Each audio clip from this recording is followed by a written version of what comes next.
নমস্কার। তো চলুন সবাইকে আমার চ্যানেলে ওয়েলকাম। আজকে আমি আলোচনা করব রিটেল ইনভেস্টরদের বা বলতে পারেন পুরো শেয়ার বাজারের একটা খুব পপুলার স্টক নিয়ে, বাজাজ হাউজিং ফিন্যান্স। এই স্টকটা কিন্তু খুব পপুলার স্টক। আজকে আমরা এই বাজাজ হাউজিং ফিন্যান্স আলোচনা করছি। তার কারণটা, স্টকটা যদি দেখেন, মোটামুটি যখন বাজাজ হাউজিং ফিন্যান্সের আইপিও এসেছিল, এটা মোটামুটি 2024-এর সেপ্টেম্বর অক্টোবর নাগাদ। একদম বাজাজ কোম্পানির আইপিও, বাজাজ কোম্পানির আগে যত কোম্পানি এসছে, Bajaj finance, Bajaj Finserv, Bajaj auto, সব কোম্পানি মাল্টিপ্লেকার হয়ে গেছে। একদম বাজাজের মতো কর্পোরেট ব্র্যান্ড, যার ফলে বাজাজ ফিনান্সের আইপিও নিয়ে কিন্তু শেয়ার বাজারে একটা, বলতে পারেন মানে একটা সবাই ফেস্টিভ্যাল মোডে ছিল আর কি। যেমন বাজাজ ফিনান্সের আইপিও আসলো, এদের প্রাইস ব্যান্ড কত ছিল? 70 থেকে 80 টাকার মতো ছিল। সেই আইপিও লিস্টিং হলো প্রায় 150 টাকা, মানে ডাবল রিটার্ন আইপিও লিস্টিংয়ে। তারপরে দেখবেন বাজাজ হাউজিং ফিনান্স প্রায় 180 থেকে 190 টাকা চলে গিয়েছিল। তখন বাজাজ হাউজিং ফিনান্সের প্রাইস টু বুক ছিল প্রায় 6 থেকে 7-এর মতো আর কি। 6 থেকে 7-এর মতো ছিল প্রাইস টু বুক বাজাজ ফিনান্সের।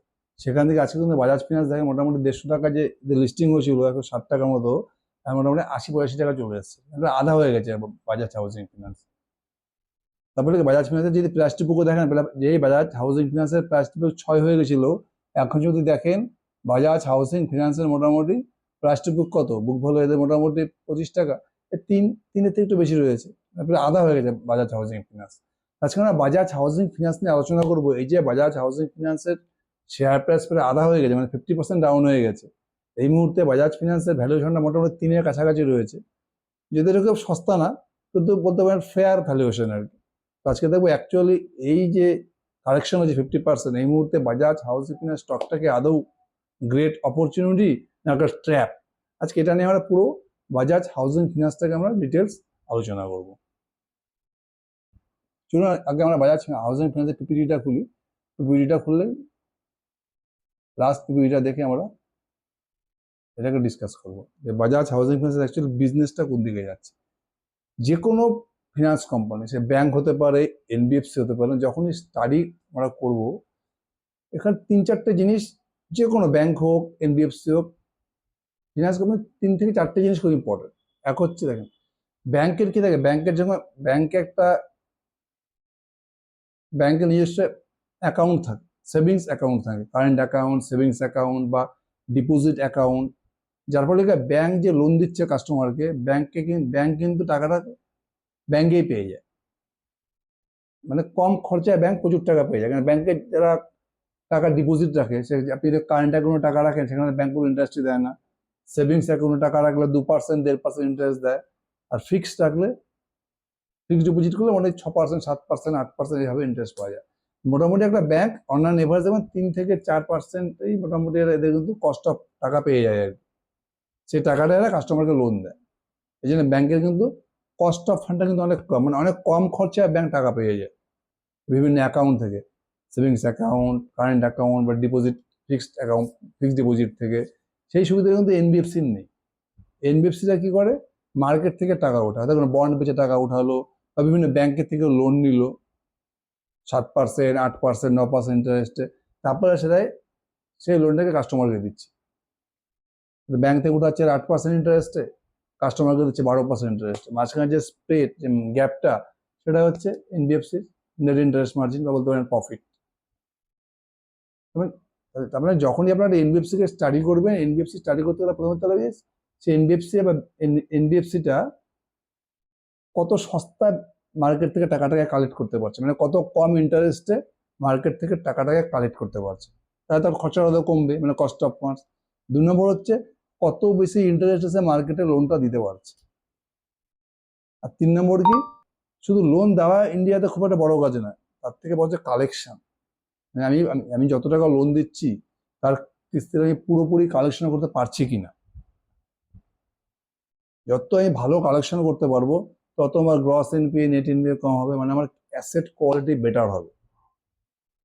আর 4 নম্বর কি আছে, আরওই, রিটার্ন অফ ইকুইটি। মানে এই যে আমরা যে শেয়ার হোল্ডার টাকা যে ইনভেস্ট করছি একটা ব্যাংকে বা স্টকগুলোতে, কোম্পানিতে, এনবিএফসি কোম্পানিতে, শেয়ার হোল্ডারের টাকাটাকে কোম্পানি কিভাবে সেই টাকাটাকে আর সেই টাকাটার থেকে কোম্পানি কত পার্সেন্ট প্রফিট জেনারেট করতে পারছে।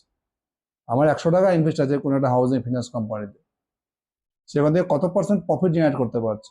100 টাকা থেকে যদি 120 টাকা প্রফিট, সে 120 টাকা রিটার্ন আনতে পারে, তারপরে 20% রিটার্ন জেনারেট করতে পারছে। 20% হচ্ছে ব্যাংকের আরওই। এই 3-4টে জিনিস খুব ইম্পর্টেন্ট। কত কম খরচা টাকাটা উঠাতে পারবে, কত বেশি ইন্টারেস্টে কাস্টমারকে লোন দিতে পারবে, এবং লোনটা কতটা ঠিকঠাক কালেকশন করতে পারছে, আর 4 নাম হচ্ছে আরওই যদি উপরের দিকে যাবে তত কিন্তু ফিনান্স কোম্পানি বলুন, ব্যাংক বলুন, সব থেকে ইম্পর্টেন্ট মেট্রিক। মানে আপনি যদি কোনো এনবিএফসি ব্যাংকে কিছু বুঝতে না পারলেন, শুধু আরওইটাকে ফলো করুন। আরওই উপরের দিকে যাওয়া মানে একটা ব্যাংক বা একটা এনবিএফসির সব কিছু কিন্তু মোটামুটি ঠিকঠাক চলছে।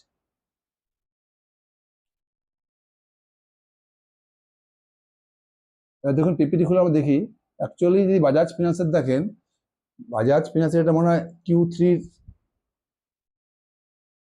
পিপিটি, Q3 FY26 এর। এদের যে লোন বুক, এখন এদের লোন বুক হচ্ছে 1,33,000 কোটি টাকা।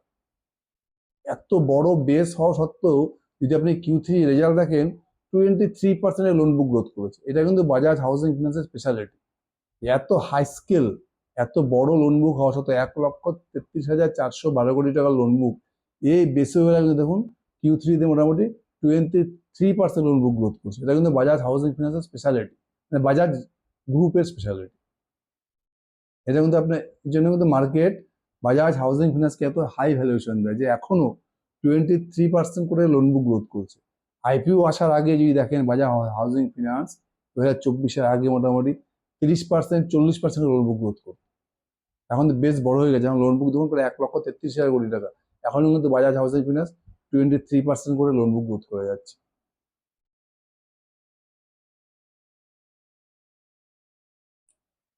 এদের যদি পুরো পোর্টফোলিওর স্ট্রাকচারটা দেখুন, মোটামুটি এদের পুরো পোর্টফোলিওর 55% মতো এটা কি দিচ্ছে, হোম লোন দিচ্ছে, হাউজিং লোন দিচ্ছে।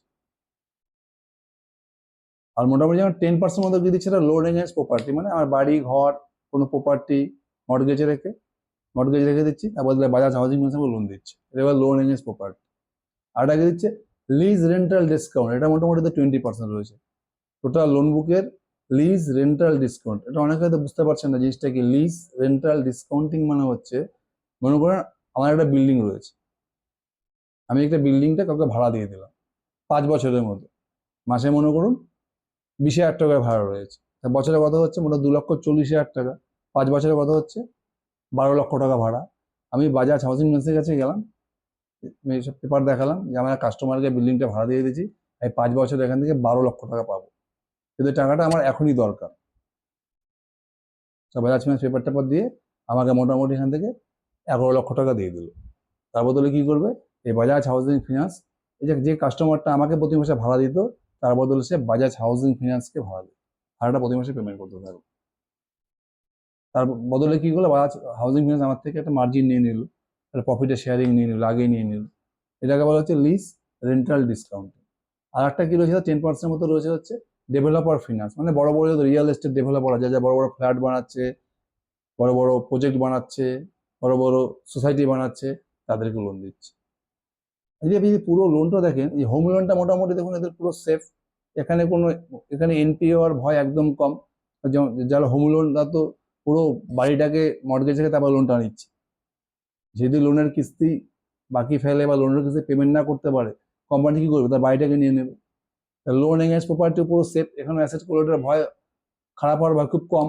কারণ এখানে কি প্রপার্টি মর্টগেজ রেখে তারপর লোন নিচ্ছে, সে বাড়ি হোক গাড়ি হোক যাই হোক, এখানেও কিন্তু অ্যাসেট কোয়ালিটির খারাপ হওয়ার ভয় নেই। ঠিক হচ্ছে লিজ রেন্টাল ডিসকাউন্টিং, এখানেও কিন্তু কোম্পানি কি করে, পুরো যে ফ্ল্যাটটা থাকে বা অ্যাপার্টমেন্টে থাকে সেটাকে কিন্তু এরা মর্টগেজ হিসেবে নিয়ে নেয়। মানে 3টে লোনেই, হোম লোন বলুন, লোন এগেন্সট প্রপার্টি বলুন, বা লিজ রেন্টাল ডিসকাউন্ট বলুন, এখানে কিন্তু কারো ক্ষেত্রেই অ্যাসেট কোয়ালিটি খারাপ হওয়ার খুব একটা ভয় নেই। শুধু একটা বিজনেসই রয়েছে যেটা খুব রিস্ক, সেটা ডেভেলপার ফিনান্স। এই বড় বড় রিয়েল এস্টেট ডেভেলপার যে লোন নিচ্ছে, এই লোনটা কিন্তু বেশিরভাগ ক্ষেত্রে দেখা যায় এই লোনটা কিন্তু মোটামুটি খুব আনসিকিউর লোন আর কি। এই লোনটা কিন্তু খুব রিস্কি হয়। এই লোন দিয়ে দিয়ে কিন্তু একসময় পিরামল ফিনান্সের মধ্যে কোম্পানি ডুবে গেছিল। শুধু আমাদের এইটা ট্যাগ করতে হবে যে বাজাজ ফিনান্সের লোন বুকের মধ্যে যে এখন যেটা রয়েছে না, ডেভেলপার ফিনান্স মোটামুটি 11%-এর মতো, যাতে এই লোন বুকটা বেশি না বাড়ে আর কি। এই লোন বুক যত বেশি বাড়বে তত কিন্তু মার্কেট এই লোনটাকে পছন্দ করে না। মানে এগুলোতে রিস্ক বেশি, অ্যাসেট কোয়ালিটি আর ভয় বেশি থাকে। সেটা আমাদের ট্র্যাক করতে হবে যাতে এই লোন বুকটা যাতে বেশি না বাড়ে। ডেভেলপার ফিনান্স সব থেকে, বাজাজ ফিনান্সের যে বাজাজ হাউসিং ফিনান্স সব থেকে বড় কোয়ালিটি হচ্ছে কস্ট অফ ফান্ড।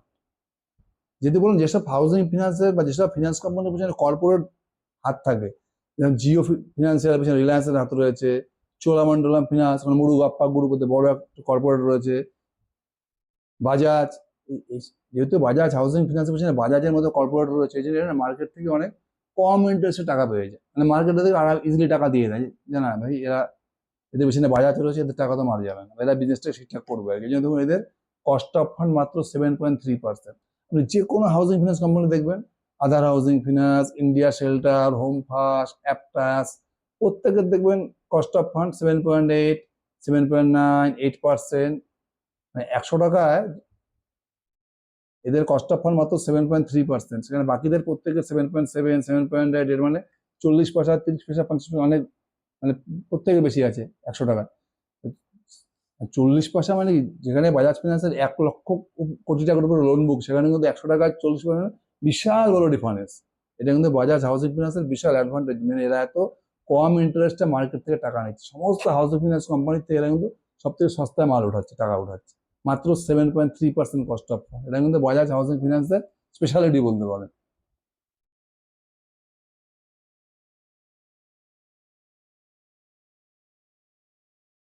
আর সব থেকে যেটা মোস্ট ইম্পর্টেন্ট অ্যাসেট কোয়ালিটি। এদের গ্রস এনপিএ দেখুন 0.27%, আর নেট এনপিএ কত 0.11%। আপনি যে কোনো হাউসিং ফিনান্স কোম্পানি দেখবেন প্রত্যেকের 1 বা 1-এর বেশি বা 0.9, 1.5 এরকম gross NPA. Bajaj housing finance 0.27 NPA, মানে এদের টাকাই মার যায় না। 100 টাকায় মাত্র 27 পয়সা মার যায় এদের। বাকি যত হাউসিং ফিনান্স দেখবেন 1, 1.2, 1.5, 0.9। যদি আপনি নেট এনপিএ দেখেন 0.11%, মানে হাউসিং ফিনান্স গ্রুপের সব থেকে বেস্ট। এত অ্যাসেট কোয়ালিটি ভালো, এত গ্রস এনপিএ, নেট এনপিএ কম, তার মানে এদের টাকা মারি যায় না বা সব থেকে কম টাকা মার যায় লোনে। যেমন এদের প্রফিটেবিলিটি বলুন, মানে ইনকাম জেনারেট করতে এদের কিন্তু মানে সব থেকে বেস্ট পলিসি এদের, মানে অ্যাসেট কোয়ালিটি সব থেকে পারফেক্ট।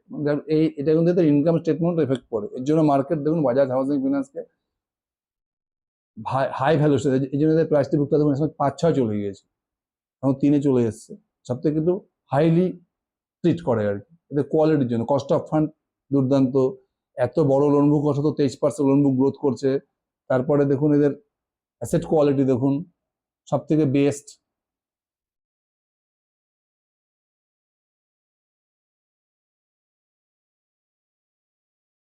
আচ্ছা, বাজাজ ফিনান্সের জার্নি দেখেন, দুর্দান্ত জার্নি। মানে 2018 সালে এদের টোটাল লোন বুক ছিল 3,570 কোটি টাকা। আর 2025 সালে দেখেন এদের লোন বুকে দাঁড়িয়েছে 1,14,000 কোটি টাকা। 3,500 টাকা থেকে 1,14,000 কোটি টাকা 7 বছরে, মানে প্রায় 64% CAGR লোন বুক গ্রোথ করেছে। এই জন্য কিন্তু মার্কেট বাজাজ হাউসিং ফিনান্সকে এতটা হাই ভ্যালুয়েশন দেয়।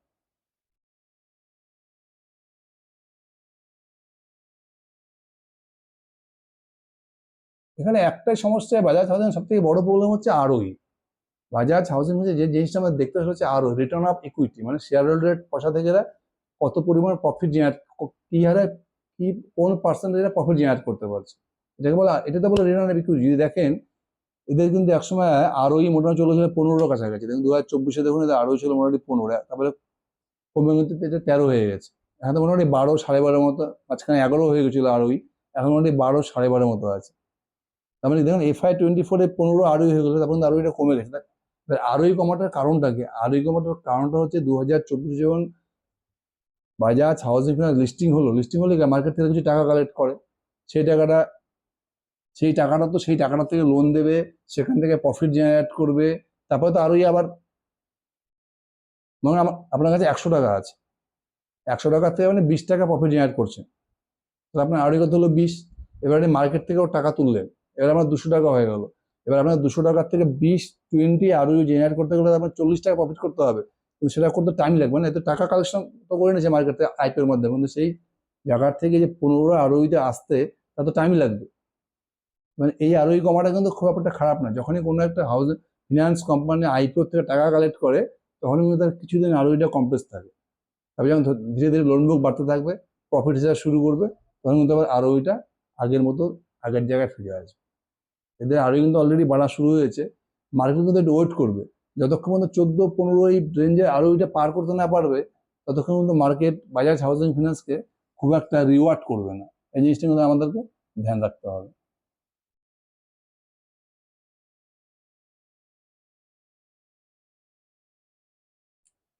মোটামুটি এই হচ্ছে বাজাজ হাউজিং ফিনান্সের। এবার যদি এদের মিড টার্ম টার্গেট দেখেন, কোম্পানি কি টার্গেট দিয়েছে, মোটামুটি ওরা বলেছে লোন বুক গ্রোথ করে ওনারা 24-26%, 24 থেকে 26% লোন বুক গ্রোথ করবে। এত হাই বেসে কিন্তু কোম্পানি গাইডেন্স দিচ্ছে। আর গ্রস এনপিএ তো দুর্দান্ত, গ্রস এনপিএ নেটিভেন্টের কথা বলতে লাগবে না, সব থেকে বেস্ট। ক্রেডিট কস্টেরও দুর্দান্ত গাইডেন্স দেখুন, 20-25 বেসিস পয়েন্ট। বাকি সমস্ত যদি হাউজিং ফিনান্সের ক্রেডিট কস্টের গাইডেন্স দেখেন, 50 বেসিস পয়েন্ট, 60 বেসিস পয়েন্ট।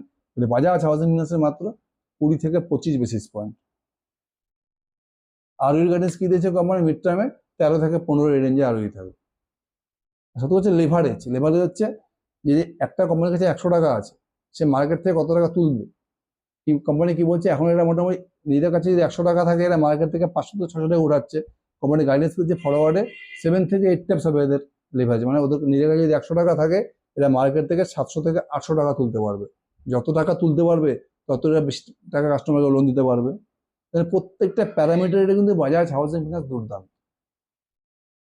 মানে বিজনেস মডেলে কিন্তু বাজাজ হাউজিং ফিনান্সের কোনো সমস্যা নেই। এবার বাজাজ হাউজিং ফিনান্সের সমস্যা একটা রয়েছে, সেটা শেয়ার হোল্ডিং প্যাটার্নে। দেখুন এদের 86% প্রমোটার শেয়ার, মানে বাজাজ গ্রুপই হোল্ডিং করে রেখেছে 86% শেয়ার। এরা আইপিও এসছে মোটামুটি 1.5 বছর হতে চললো। 3 বছরের মধ্যে কিন্তু আরবিআই গাইডলাইন রয়েছে, এদের যে প্রমোটার হোল্ডিংটা রয়েছে 86% থেকে কমিয়ে মোটামুটি 75% করতে হবে।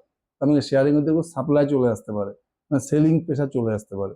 এখান থেকে কিন্তু স্টকের আরেকটু ডি রেটিং হতে পারে। মানে এখন বাজাজ হাউজিং ফিনান্স এখন যে লেভেলে এসেছে, মোটামুটি 3-এর মতো এদের প্রাইস টু বুক রয়েছে। মানে এটাকে না তো খুব সস্তা বলা যায়, না তো খুব দামি বলা যায়, মোটামুটি ফেয়ার ভ্যালুয়েশন বলতে পারেন। এখান থেকে দেখতে হবে কোম্পানি যাতে কোনো লোন গ্রোথের গাইডেন্স না কমিয়ে দেয়। এখন কি হচ্ছে, এখন এই যে এআই এর যে আতঙ্ক চলে আসছে মার্কেটে, যার ফলে কিন্তু অনেক দেখবেন প্রচুর আইটি কোম্পানি কিন্তু অনেক স্টাফকে ছাঁটাই করছে।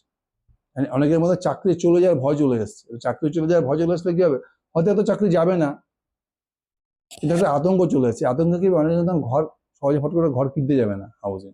তারপরে পুরো হাউজিং ফিনান্সিং কিন্তু নেক্সট 1 বছর, 1.5 বছর, 2 বছর একটা কমপ্লেক্স হতে পারে হাউজিং ফিনান্স সেক্টরটা। লোন বুকে একটু কমে যেতে পারে, এই একটা রিস্ক রয়েছে। এটাই ফলো করতে হবে পরবর্তী কনকলে, যে কোম্পানি যে গাইডেন্স রয়েছে 24-26% লোন বুক গ্রোথ করবে, সেই গাইডেন্স যাতে কোম্পানি না কমিয়ে দেয়। পেলে দেখতে হবে অ্যাসেট কোয়ালিটি, যেটা বাজাজ হাউজিং ফিনান্সের অ্যাসেট কোয়ালিটি যেভাবে আছে সেভাবেই থাকে। আর হচ্ছে আরওই, সব থেকে ইম্পর্টেন্ট হচ্ছে ROE. Bajaj finance housing finance আরওইটা যাতে উপর দিয়ে যায়, আরওই ট্রেন্ডটা কিন্তু একটা ফিনান্স কোম্পানির মোস্ট ইম্পর্টেন্ট। এই হচ্ছে মোটামুটি বাজাজ হাউজিং ফিনান্সের আমি যা বলার বলে দিলাম। মানে এখন আমাদের দেখতে হবে যে বাজাজ হাউজিং ফিনান্সের যে ভ্যালুয়েশনটা মোটামুটি ঠিকই রয়েছে, একেবারে 3-এর কাছাকাছি, একদম সস্তা না। আমি কেন সস্তা না বলছি, কারণ এই সেক্টরের অনেক কোম্পানি রয়েছে, ইন্ডিয়া শেল্টার, অ্যাপটাস ভ্যালু বা হোম ফার্স্ট, এরা কিন্তু বাজাজ হাউজিং ফিনান্সের থেকে বেশি স্পিডে গ্রোথ করছে। 30%, 27%, 28% করে গ্রোথ করছে।